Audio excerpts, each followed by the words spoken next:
द्रव्य संग्रही ग्रंथ और अपनी चर्चा चल रही है। बंध का स्वरूप चल रहा है। 7 तत्वों के अंतर्गत अपन ने अब तक आश्रव की चर्चा देखी और फिर भाव बंध और द्रव्य बंध की चर्चा चल रही है ना। सब ख्याल में आ रहा होगा। द्रव्य आश्रव और द्रव्य बंध, भाव आश्रव और भाव बंध।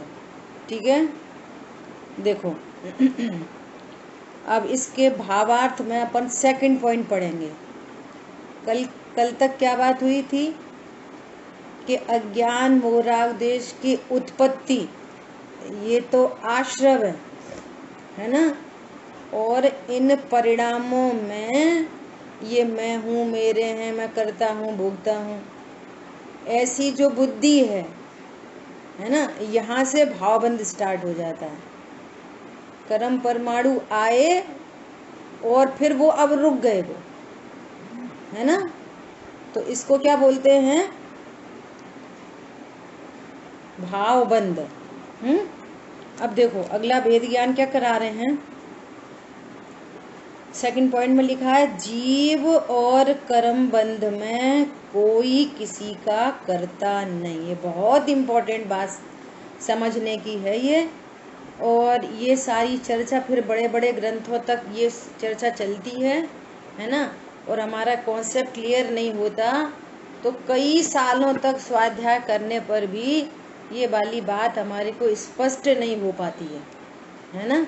इसलिए अपने को बहुत गंभीरता से इस बात को समझना है। देखो क्या बोल रहे हैं, इस बंधन में कोई किसी का कर्ता रूप नहीं है।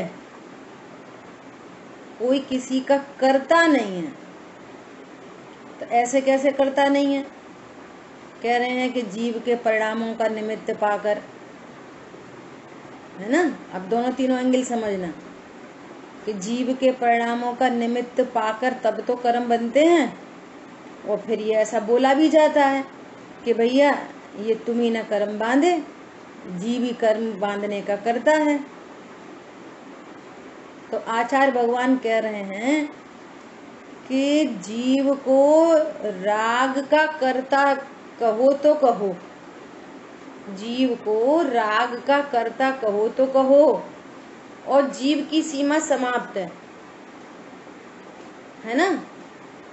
परंतु इसका निमित्त पाकर कर्म वर्गणा स्वयमेव ही कर्म रूप परिणमित होती है। तो व्यवहार ने से कहा जाता है कि जीव ने कर्म बांधा। दृष्टांत, सूर्य को प्रकाश करने का कर्ता कहो तो कहो, परंतु सूर्य सूरजमुखी को खिलाता नहीं है। ये वाली बात अलग है कि जिस समय सूर्य निकलता है उसकी किरणों का निमित्त पाकर, उसकी रेज का निमित्त पाकर वो फूल खिल जाता है। तो फिर ऐसा कहते हैं कि सूरजमुखी सूर्य के निकलने पर खिलता है। सूर्य ने क्या किया? सूरज ने सूर्यमुखी में क्या किया? आ रही बात समझ में?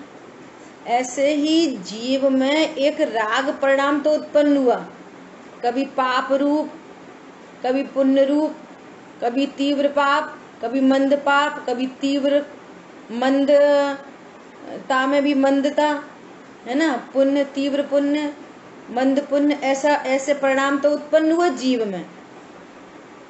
परंतु जीव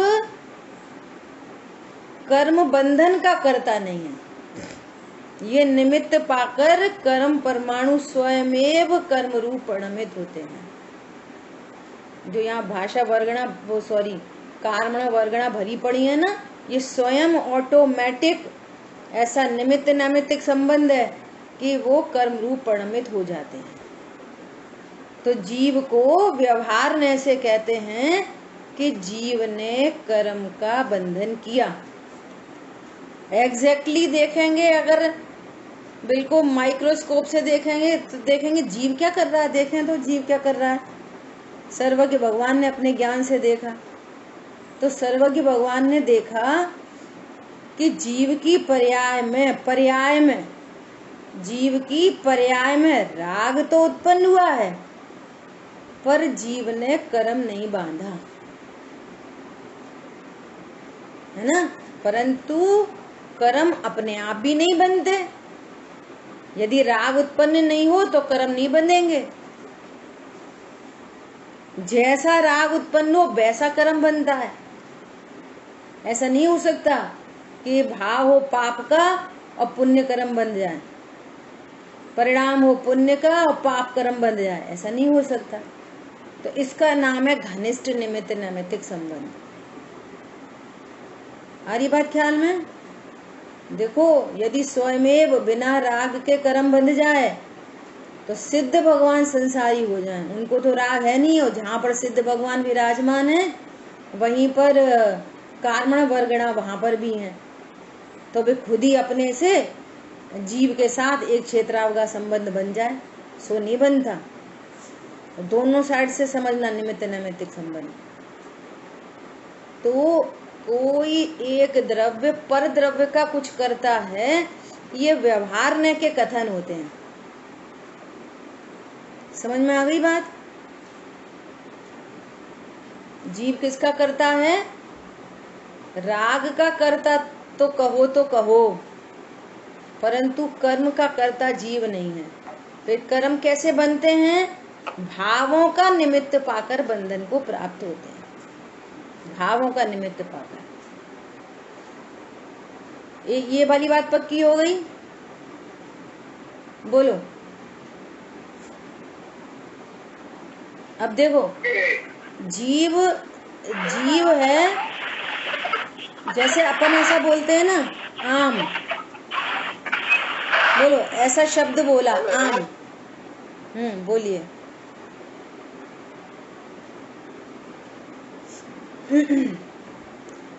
ऐसा शब्द बोला आम, तो आम शब्द बोलने पर आपको क्या दिखा? बोलो। बिल्कुल सरल प्रश्न है, इजी से बात करना। बोलो, आम बोलने पर क्या दिखा? पूरा आम, छिलका, गूदा, गुठली सहित पूरा आम। पूरा आम दिखा, ठीक है। अब आम शब्द बोलने पर केला तो नहीं आया ज्ञान में। कैसा वाच्यवाचक संबंध है शब्दों का। आम बोलने पर केला तो दिखाई नहीं, लेकिन आम बोलने पर क्या दिखा? पूरा आम दिखा।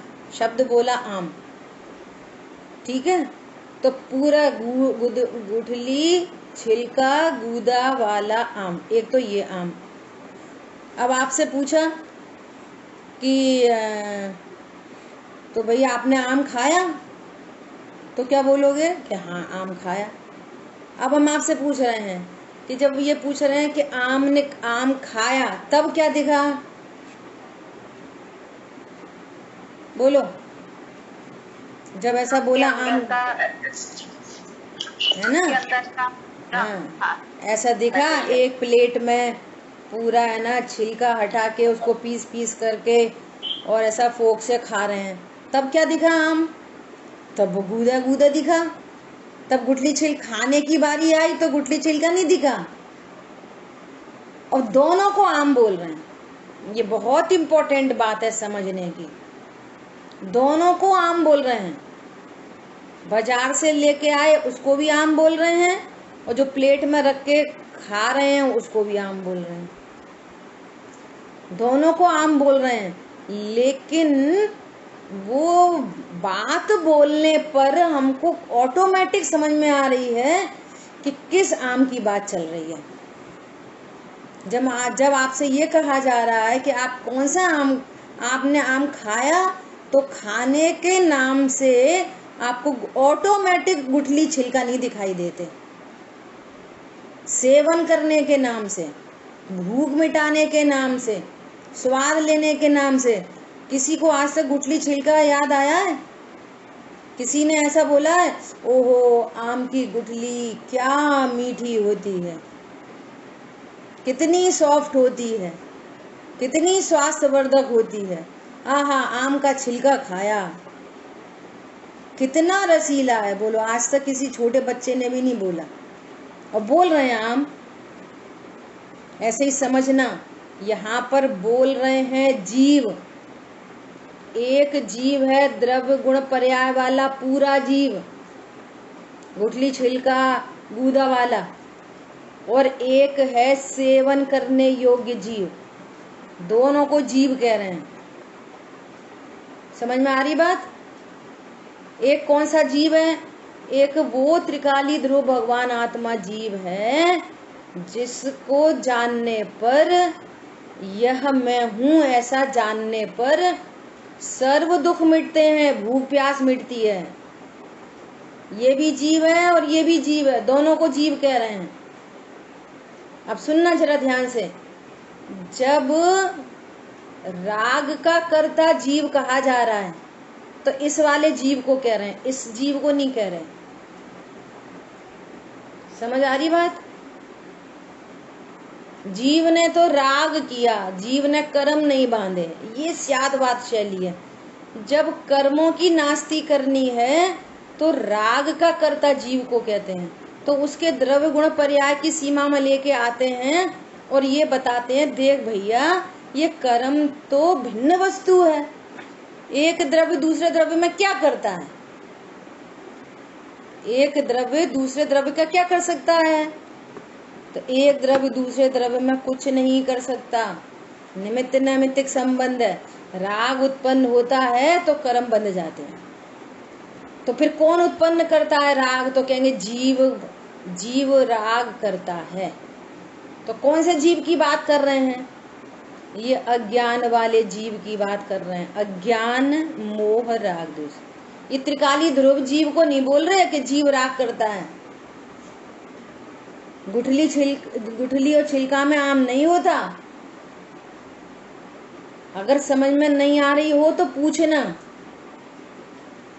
और जब ये कहा जाता है कि जीव राग नहीं करता, तब इस जीव को नहीं देखना, तब त्रिकाली ध्रुव को देखना। ओहो, ये है परम अकर्ता, यहाँ तो राग की उत्पत्ति होती ही नहीं है। पॉइंट समझ में आया? अगर देखो दोनों केस में गड़बड़ हो जाएगी।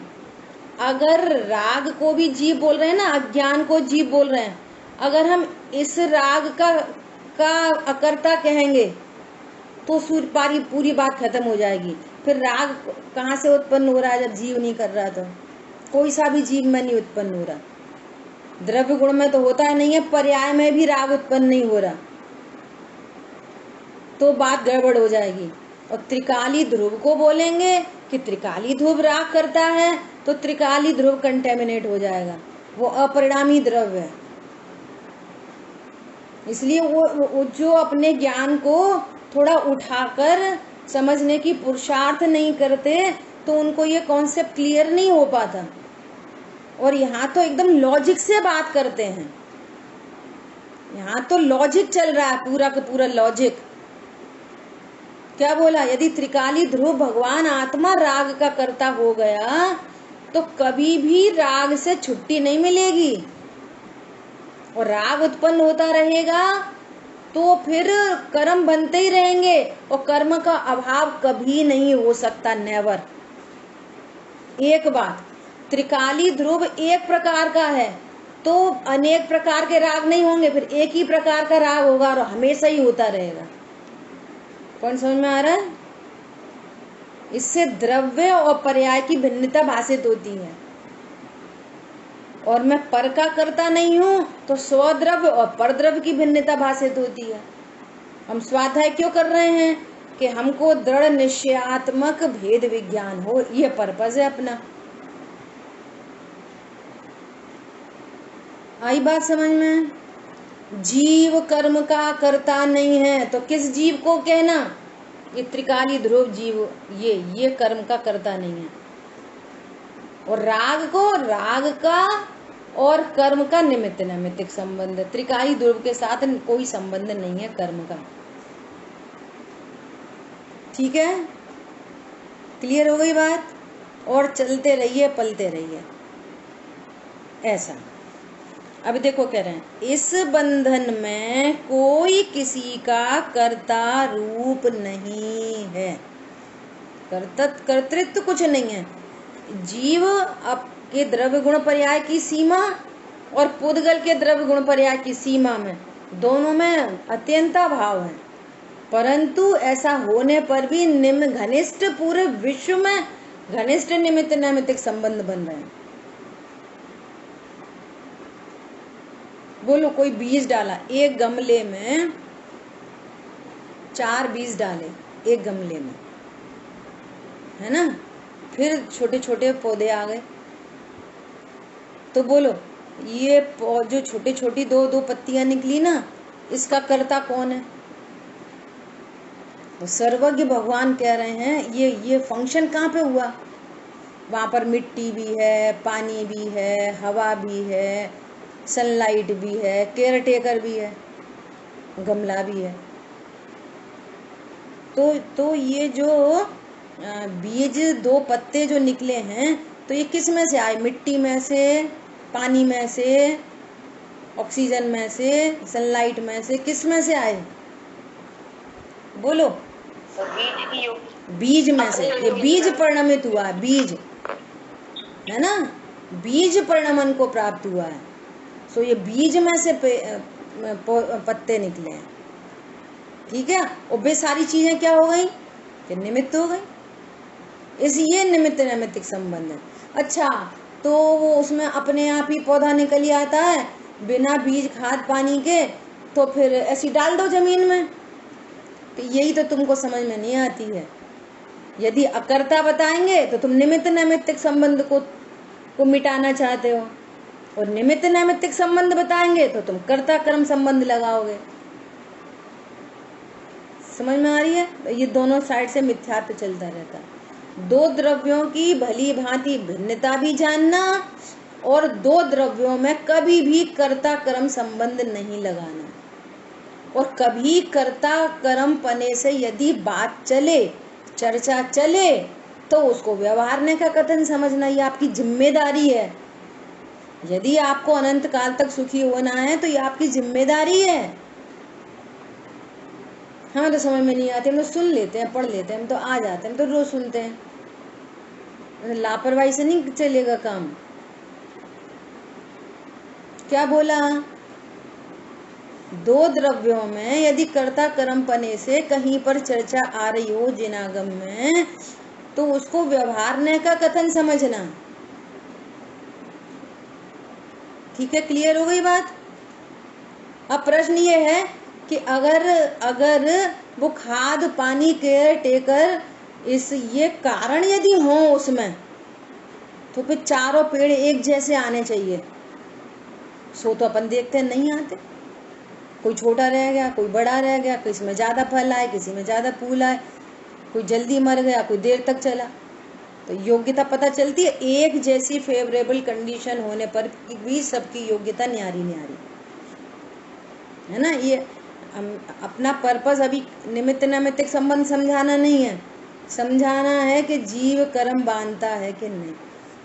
इसलिए ये बीच में निमित्त नैमित्तिक संबंध बताना पड़ा। आई बात ख्याल में? क्या बोल रहे हैं? इस बंधन में कोई किसी का कर्ता नहीं है, कर्ता नहीं है। सहज ने यहाँ राग उत्पन्न हो रहा है तो कर्म का बंधन हो रहा है। और जब ये औरों पे आक्षेप करता है, पत्नी खराब है, बच्चे खराब हैं, टीचर अच्छा है, वो खराब है, वो अच्छा है, तो फिर कहते हैं कि भैया तू नहीं कर्म बांधे, उनकी नास्ती कर, कर्म पर आ जा। ये स्यादवाद शैली है ना। तब बोला जाता है अन्य की नास्ती के लिए कर्म पे लाते हैं। अच्छा हाँ भैया हमने कैसे कर्म बांधे? अरे तूने कर्म नहीं बांधे भैया, तूने राग किया, अज्ञान मोराग द्वेष हुआ तेरी परिणति में। ठीक है, वैसे ये स्यादवाद शैली है। देखो अब बहुत इंपॉर्टेंट बात कह रहे हैं। जब तक बंधन रहता है तब तक दोनों का साथ रहता है।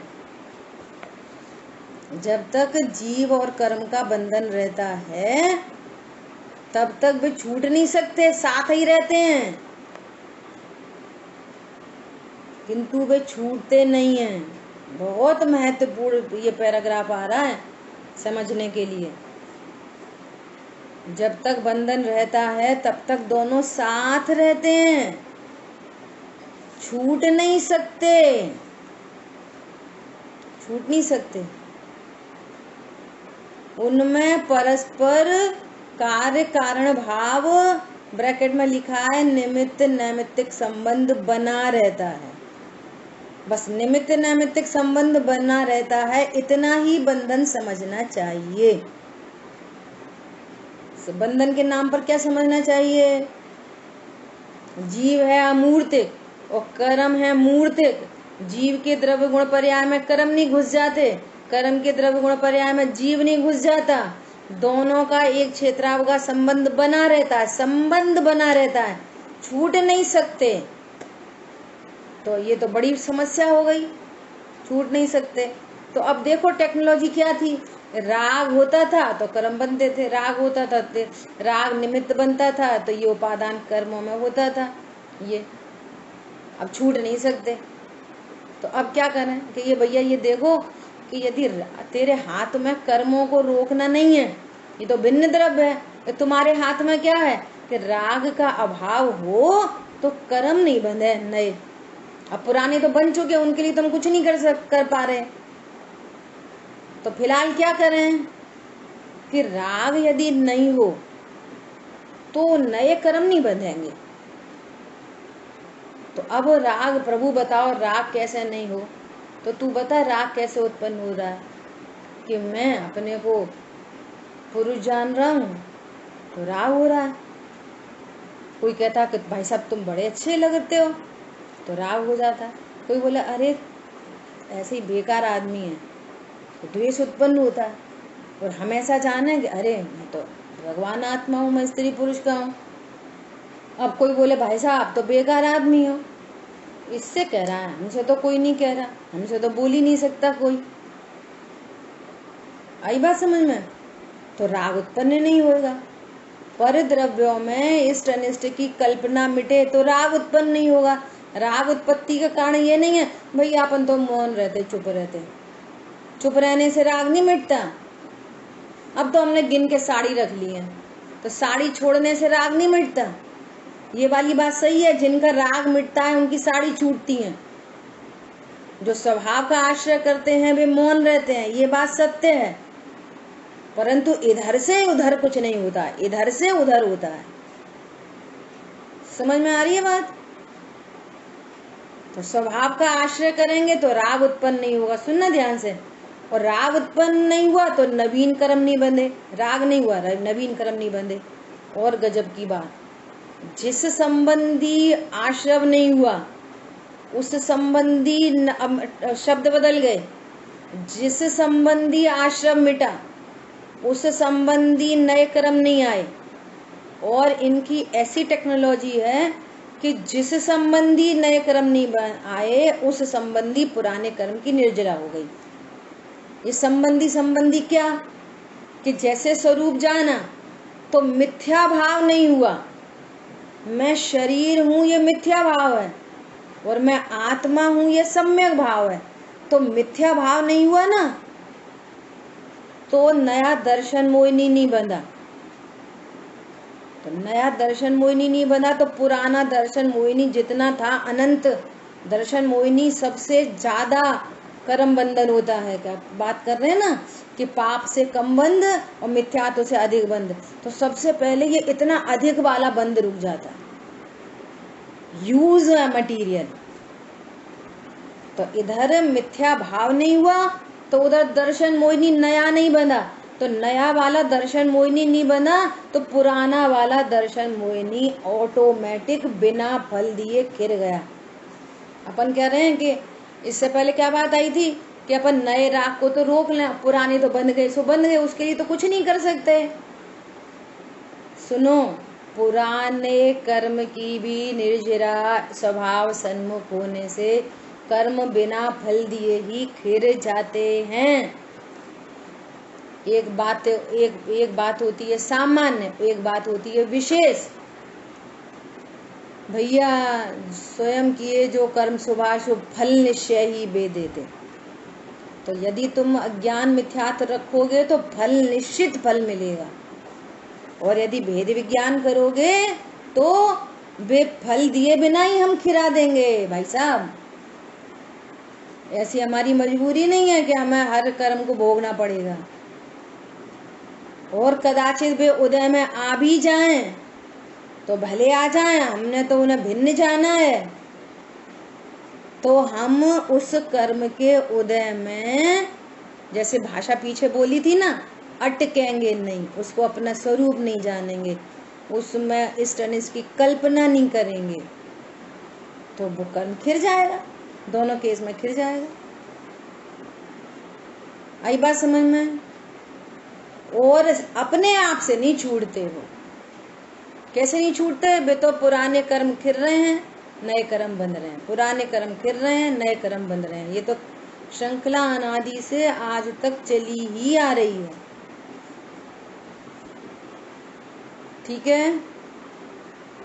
जीव कर्म बंध का करता नहीं है तो भी बंधन बना रहता है, वे छूटते नहीं हैं, और निमित्त नैमित्तिक संबंध बना रहता है। इस निमित्त नैमित्तिक संबंध को ही यहाँ बंधन समझना चाहिए। एग्जाम्पल, किसी ने बोला कि भैया ये गाय को बांध दो। गाय को क्या करो? बांध दो। तो कैसे बांधेंगे? काय से बांधेंगे? रस्सी से बांध दो। तो एक तरफ पकड़ेंगे गाय की गर्दन और दूसरी तरफ पकड़ेंगे रस्सी, फिर दोनों में गठान बांध देंगे। बोलो, ऐसी बांधते हैं ना गाय को? अरे बोलो, एक जना जागते रह करो, बाकी भले सोते रहे। ऐसे ही बांधते हैं। ऐसे ही बांधते हैं, ऐसे ही बांधते हैं। गर्दन पकड़ते हैं, गाय की गर्दन पकड़ते हैं, एक तरफ रस्सी पकड़ते हैं, फिर दोनों को बांध देते हैं। नहीं, रस्सी में तो प्रीति तो पक्का ही सो ही रही थी पहले, थोड़ी देर पहले। क्यों? कैसे बांधते हैं भैया? गर्दन होती है गाय की बीच में होती है गाय की गर्दन, और गर्दन में ऐसे रस्सी घुमाते हैं और रस्सी से रस्सी बांधते हैं। तो वो रस्सी से रस्सी बांधने पर क्या होता है? नेचुरल, रस्सी से रस्सी बांधने पर नेचुरल क्या हो जाता है कि वो गाय बंध जाती है। कैसे बंध जाती है? निमित्त नैमित्तिक संबंध बन जाता है। अब वो खूंटे से छूटती नहीं है। क्या बोला? ये संबंध बन गया ना रस्सी और गाय का। पहले तो वो गाय खुली थी और फिर उसको रस्सी बांधी। तो रस्सी कहाँ बांधी? गर्दन में थोड़ी बांधी। रस्सी तो रस्सी में बांधी थी और उसकी गर्दन बीच में थी। समझ आई बात? तो इससे क्या हुआ? इससे निमित्त नैमित्तिक संबंध बन गया। कैसा निमित्त से? बहुत गंभीर दृष्टांत है, अच्छे से समझना। कैसा निमित्त नैमित्तिक संबंध बन गया कि गाय उस स्थान को छोड़कर और कहीं नहीं जा सकती। जितनी बड़ी रस्सी है ना, उतने क्षेत्र में तो घूम सकती है, लेकिन उससे बाहर नहीं जा सकती। ऐसा निमित्त नैमित्तिक संबंध बन गया। पर संबंधी निमित्त नैमित्तिक संबंध बन गया। लेकिन रस्सी बंधे बंधे गाय अपना काम कर सकती कि नहीं कर सकती? बोलो, चारा खा सकती कि नहीं खा सकती? दूध दे सकती कि नहीं दे सकती? सुसु पोटी कर सकती कि नहीं कर सकती? बोलो, कर सकती है। अपना पूरा कार्य कर सकती है। समझ में आ रही है बात? ऐसे ही ये जीव चाहे भैया मनुष्य देह में तो बड़ी प्रॉब्लम है, मनुष्य में कितने झंझट हैं, नहीं छोड़ के जा सकते। आयु कर्म का बंधन है, जब तक कर्म बंधन है छूट नहीं सकते।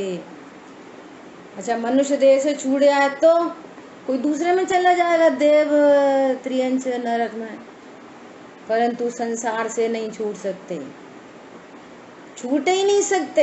एक देह दूसरी, दूसरी तीसरी, तीसरी चौथी, एक परिणाम दूसरा परिणाम तीसरा, परिणामों से छूट नहीं सकते। समझ में आ रही है? ऐसे कर्मों का संबंध बना हुआ है, परंतु जीव अपना स्वयं कार्य करने में, इसी बंधन के काल में, जब आयु कर्म का बंधन है, गोत्र कर्म का बंधन है, ज्ञानावर्णी कर्म का बंधन है, दर्शनावर्णी मोहिनी कर्म का बंधन है, इतने खतरनाक खतरनाक परिणाम हो रहे, पाप पुण्य के परिणाम उत्पन्न हो रहे हैं, और फिर नवीन कर्म बन रहा है ना? इस काल में भी अपना स्व कार्य कर सकता है, ये बहुत गजब की बात है। ऐसा बंधन नहीं हुआ आत्मा को कि वो भेद विज्ञान नहीं कर सके। समझ में आ रही है? संगी पंचेंद्री पना मिल गया। समझो जरा, गले में रस्सी बंध गई और मुंह पे मुसीका भी बना हुआ तो खा नहीं सकती। लेकिन अभी अपनी कंडीशन ऐसी है कि सिर्फ रस्सी बंधी है, मुसीका नहीं बंधा है। पैर में भी चेन बांध दो तो चल नहीं सकते। संगी पंचेंद्री की ऐसी कंडीशन नहीं है कि वो चल नहीं सकता। आ रही बात समझ में? एक इंद्री की कंडीशन ऐसी है स्थावर की